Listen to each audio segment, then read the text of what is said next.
Perezida Paul Kagame w'u Rwanda yakiriye abarimo Profeseri Subra Suresh washinze akanaba perezida w'umuryango wita ku burezi ndetse n'imyigishirize uzwi nka Global Learning Council n'umuyobozi mukuru w'ikigo cy'umuryango w'abibumbye gishinzwe amahugurwa n'ubushakashatsi unitari Michel Grace MC Danavu.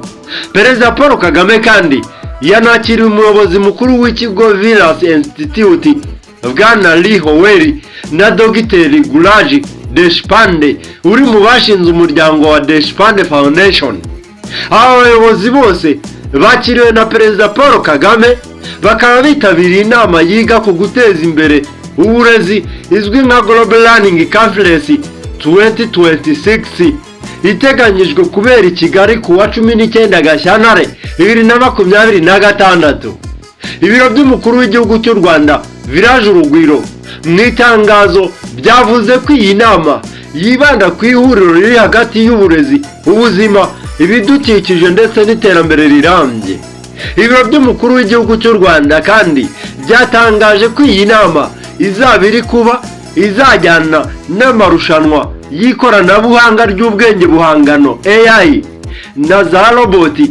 Global Learning Conference 2026 ni inama ikomeye yita ku burezi izamara iminsi 2 kugeza ku wa 20 Gashyantare 2026.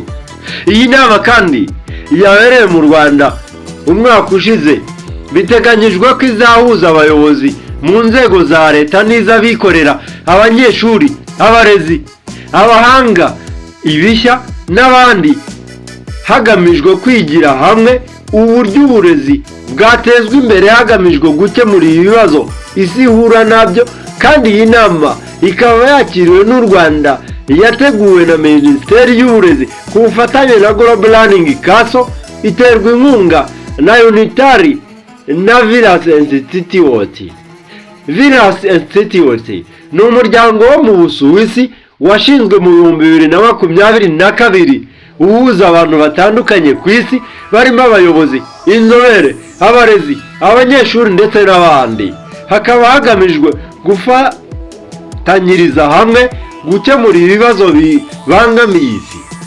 Ni mu gihe Deshpande Foundation ari umuryango udaharanira inyungu wo muri Leta Zunze Ubumwe za Amerika utera inkunga ibikorwa bitandukanye byiganjemo ibyo guhanga ibishya, kwihangira imirimo, ibikorwa biteza imbere abaturage cyane cyane abo mu cyaro. Deshpande Foundation yashinzwe mu 1996 na Dr.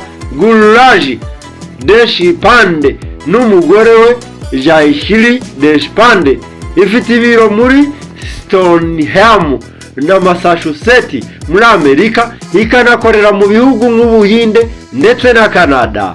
Naho ku rundi ruhande ihuriro ry'ingabo za Repubulika Iharanira Demokarasi ya Congo ryarenze ku gahenge gashya kasabwe na Perezida wa Angola João Lourenço mu gihe yari umuyobozi w'umuryango wa Afurika Yunze Ubumwe.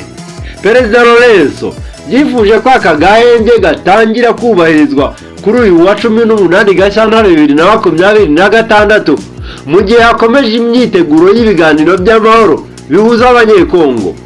Tariki ya 13 Gashyantare, Perezida Felix Antoine Tshisekedi Tshilombo wa Repubulika Iharanira Demokarasi ya Congo yemeye aka gahenge, ariko ihuriro M23 byagaragaje ko ibyo ari ibinyoma bikomeye cyane kuko iryo tangazo ryasohotse mu gihe ingabo za leta zari zikomeje kugaba ibitero.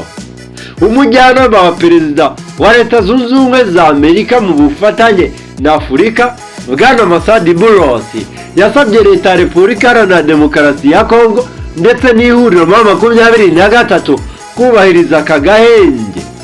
Ibitero bya drones bigahagarara gusa nk'uko byagenze no mu bihe byabanje.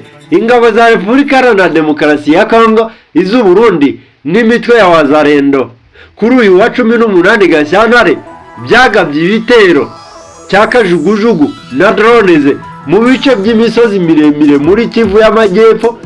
Iki gitero kikaba cyarabaye imbarutso y'imirwano hagati y'uruhuro n'umutwe witwaje intwaro wa MRDP kwirwaneho mu gace ka Rwitsa nk'uku ndetse na Nyaruhinga. Ihuriro ry'ingabo za leta ya Repubulika Iharanira Demokarasi ya Kongo ryongeye gutwika inzu z'abaturage mu bice birimo Karongi, Lubemba. Tariki ya 14 Gashyantare nabwo zatwitse inzu mu midugudu irimo Karongi, Karingi na Gakenge zibyegeka kuri Twirwaneho. Ingabo za Repubulika Iharanira Demokarasi ya Kongo bikaba bivugwa ko zongeye kugaba ibitero no mu gihe cy'agahenge gashya. Mbifuje guhaha no kuronka Imana y'amahoro n'imigisha ikomeze ibane namwe, ibaye kurambira kubona igeze Imana iruta iyindi n'ubuzima. Bye bye.